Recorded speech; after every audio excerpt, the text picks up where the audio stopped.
Dari mungkin saya undang juga sekarang kembali ke sini Bapak Cinde ya untuk dapat kita lanjutkan dengan Q&A-nya karena di sini sudah ada beberapa pertanyaan dari para attendee yang di sini. Ada beberapa pertanyaan untuk Pak Cinde, ada yang untuk Bu Wika, tapi nanti mungkin ada beberapa pertanyaan Pak Cinde saya tanyakan juga ke Bu Wika ya supaya kita bisa dapat lebih banyak perspektif, supaya kita bisa dapat lebih banyak masukan gitu ya. Mungkin saya mulai dulu dengan pertanyaan yang pertama. Ini pertanyaannya ditujukan ke Pak Jinde ya. Dalam flow proses rekrutmen, kami membutuhkan informasi background kesehatan calon karyawan termasuk medical check up. Apakah hal ini dapat dibenarkan untuk dilakukan? Silakan Pak Jinde. Ya, terima kasih untuk pertanyaannya. Ini pertanyaannya baik sekali ya. Sebenarnya kalau secara ini, hal ini bisa dibenarkan ya Pak Michael ya dan Bu Wira. Selama dari perusahaan tersebut memang ada inform concern bahwa data pribadinya dikirimkan ke pihak ketiga. Dalam hal ini misalnya healthcare provider seperti laboratori atau hospital ya. Dan kalau kita lihat mungkin nanti boleh dikoreksi, statusnya adalah kita sama-sama pengendali karena di laboratorium juga medical check up kita ada data pribadi yang kita memang gunakan untuk keperluan identifik apa namanya analisa kesehatan mereka gitu. Dan itu juga boleh bersharing datanya selama ada tadi inform consent dari perusahaan yang mengirimkan calon karyawannya ke kami untuk melakukan medical check up. Baik, bagaimana kalau menurut Bu Wika? Ini saya rasa soalnya pertanyaan ini bisa berlaku di semua Ya. perusahaan ya. Memang terkait informasi medis, tapi pasti banyak dari kita yang sangat relate ya dengan pertanyaan ini ya. Bagaimana menurut Bu Wika untuk pertanyaannya ini Bu Wika? Ya, makasih Pak Michael. Nah, tadi sesuai dengan prinsip-prinsip di perlindungan data ya, sepanjang memang diizinkan oleh pemilik datanya dan memang yang kita mintakan itu spesifik gitu. Jadi eh, diminta apa tadi medical apa kondisi apa atau laporan kesehatan Medical check up ya. medical check up karyawan dan digunakan untuk apanya itu juga harus jelas. Sepanjang jelas dan kemudian disetujui oleh karyawan, tentu saja boleh. Dan Hmm. jangan lupa juga sebetulnya karyawan atau siapapun ya pemilik data itu tetap harus diberikan hak untuk bisa menarik kembali konsennya. Nah, itu juga eh, harus ada di tadi di form data konsen yang kita punya atau template kita untuk dibagikan misalnya dalam hal ini untuk calon karyawan. Oke, baik. Jadi memang diperbolehkan, tapi jangan lupa data konsen dan prinsip-prinsip yang ada tetap diterapkan. Mungkin gitu ya, kalau boleh saya rekap. Baik, terima kasih. Saya lanjut ke pertanyaan berikutnya. Mungkin ini pertanyaan saya tujukan ke Bu Wika terlebih dahulu ya. Terkait dengan Privacy Impact Assessment atau PIA di health sector di Indonesia sendiri, para fasilitas layanan kesehatan menggunakan standar assessment pada peraturan apa dan seberapa besar pengaruh PIA dalam memitigasi resiko data breach? Mungkin bisa tolong dijawab oleh Bu Wika terlebih dahulu. Oke, terima kasih nih pertanyaannya. Nah, kalau di para fasilitas pelayanan kesehatan saya tidak tahu persisnya karena saya adalah industri farmasinya yang membuat obat gitu. Nah, bagaimana misalnya suatu rumah sakit atau klinik melakukan PIA, eh, menurut saya sih mereka memiliki metode atau apa ya proses yang berbeda-beda karena memang tidak ada bakunya. Cuman memang di dalam ketentuan pun ada beberapa panduan-panduan yang minimal bisa harus dilakukan, harus diterapkan dalam melakukan assessment tersebut. Nah, seberapa besar suatu PIA ini dapat memitigasi risiko? Ya, kalau memang PIA-nya dilakukan secara komprehensif, very thoroughly, eh, juga apa ya, mengcover aspek yang luas, eh, tentunya akan semakin besar juga eh, hasil dari asesmen tersebut untuk bisa memitigasi resiko-resiko yang ada. Karena kan berarti kita juga membuka kemungkinan resikonya juga besar gitu, banyak nggak melimitasi hanya tertentu saja. Jadi ini juga yang penting seperti Pak Cinde juga bilang, jangan hanya diri function kita sendiri, tapi libatkanlah memang seluruh stakeholder yang terkait dengan hal ini, dari IT, dari usernya sendiri, dan ya siapapun yang Bapak Ibu pertimbangkan memang relevan untuk dimintai pendapatnya dan juga masukannya untuk PIA ini. Terima kasih.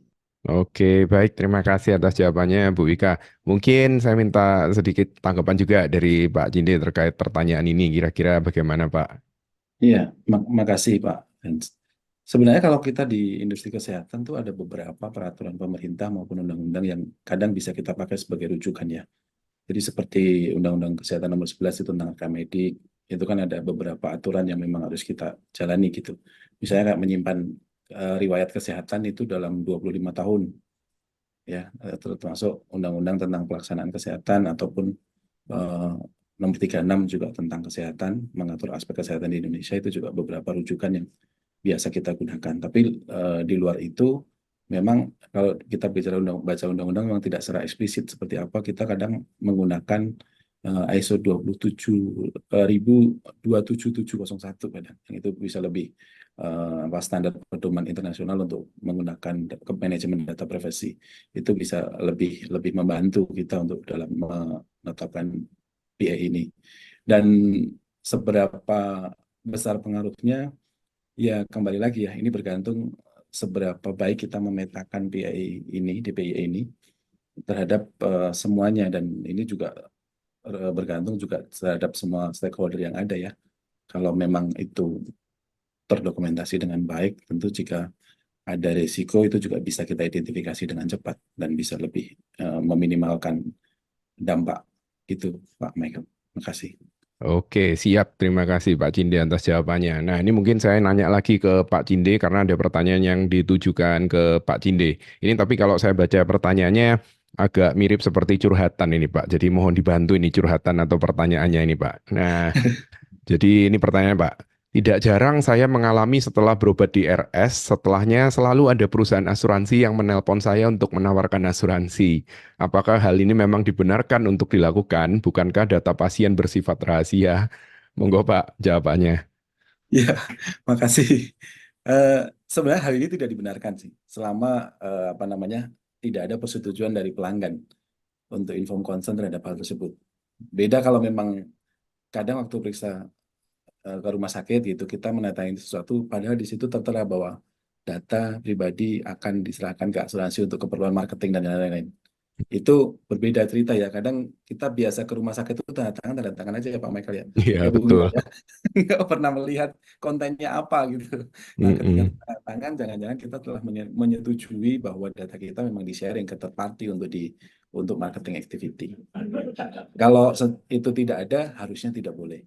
Dan kalau saya baca di Undang-Undang Rekam Medik, sebenarnya kita itu punya hak untuk bertanya bahwa data kita, rekam medik kita itu di suatu rumah sakit tersebut semacam audit ya.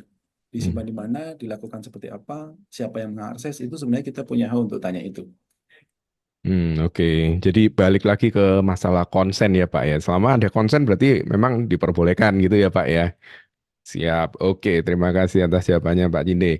Nah, ini pertanyaan berikutnya saya tujukan ke Bu Wika. Ini ditujukan memang secara spesifik ini penanyanya langsung bertanya untuk Bu Wika ini. Yang Eh, konsen ya Pak.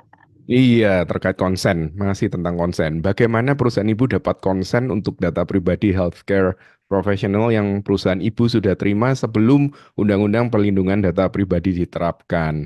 Silakan. Oke, terima kasih Pak Michael dan terima kasih untuk yang bertanya. Tapi mohon maaf saya agak mungkin kurang jelas konteks pertanyaannya bagaimana kita mendapatkan konsen ya, em, merujuknya lebih kepada EU GDPR, bahwa memang sebelum 2022 pun atau 2019 sudah ada guidance-nya untuk ini harus untuk mengkolek dan memproses data-data pribadi termasuk healthcare profesional harus dengan izin pemilik datanya.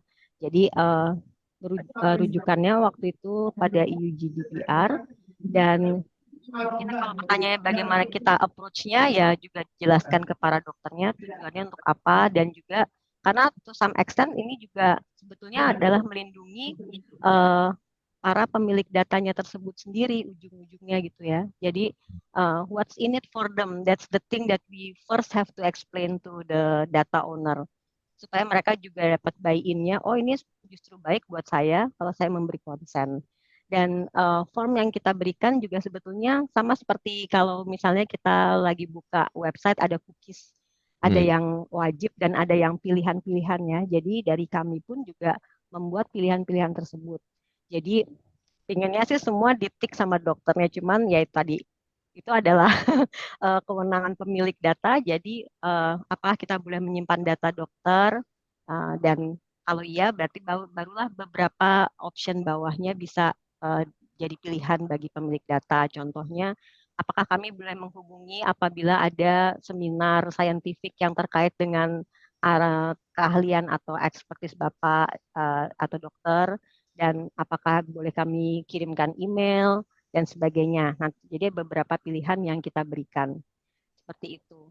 Dan setelah ada Undang-Undang Perlindungan Data Pribadi, kita juga melakukan assessment, gap analysis, apakah konsen yang kita berikan, yang sudah kita sebarkan dan data yang sudah kita peroleh ini sesuai dengan yang diatur oleh Undang-Undang Perlindungan Data Pribadi Indonesia. Jadi kalau Bapak Ibu ada yang sudah punya sebelum 2022 silahkan lakukan assessment. Kalau memang ada yang kurang mungkin juga harus konsen itu dimintakan kembali atau ada batasan-batasan sesuai dengan konsen yang dulu diberikan itu berarti sesuai dengan hasil assessment Bapak Ibu sekalian. Terima kasih. Oke, terima kasih atas jawabannya Bu Ika. Jadi mungkin kalau boleh saya rekap, walaupun sebelum diberlakukannya Undang-Undang Data Pribadi, berarti mengacunya ke best practice-nya gitu dan mengacunya ke GDPR ya, berarti waktu itu ya Bu Ika ya. Baik, nah ini sih masih ada satu pertanyaan lagi, tapi berhubung waktunya sudah habis, jadi mungkin bagi penanya kalau memang masih penasaran dengan jawabannya, ini saya minta konsen dulu dari Pak Sinde dan Bu Wika ya. Mungkin dari penanyanya bisa langsung menghubungi secara pribadi ya ke Pak Sinde atau Bu Wika. Nanti mungkin bisa minta kontaknya ke pihak APPDI untuk dapat berkorespondensi secara langsung gitu ya. Jadi ini konsennya sudah diberikan ya. Boleh. Oke, baik. Nah, mengingat waktunya yang sudah habis dan kita harus lanjut ke sesi berikutnya, izinkan untuk saya menutup sesi ke-7 yang mengenai healthcare kali ini. Terima kasih sekali lagi saya ucapkan ke Pak Cinde dan Bu Wika atas pemaparan materinya dan atas jawaban-jawaban terhadap pertanyaan-pertanyaan yang telah disampaikan oleh para audiens di sini ya. Nah, sebelum saya tutup, izinkan saya memberikan pantun ya untuk menutup sesi ke-7 kali ini. Karena kalau nggak ada pantunnya sekarang kayaknya kurang afdol gitu ya.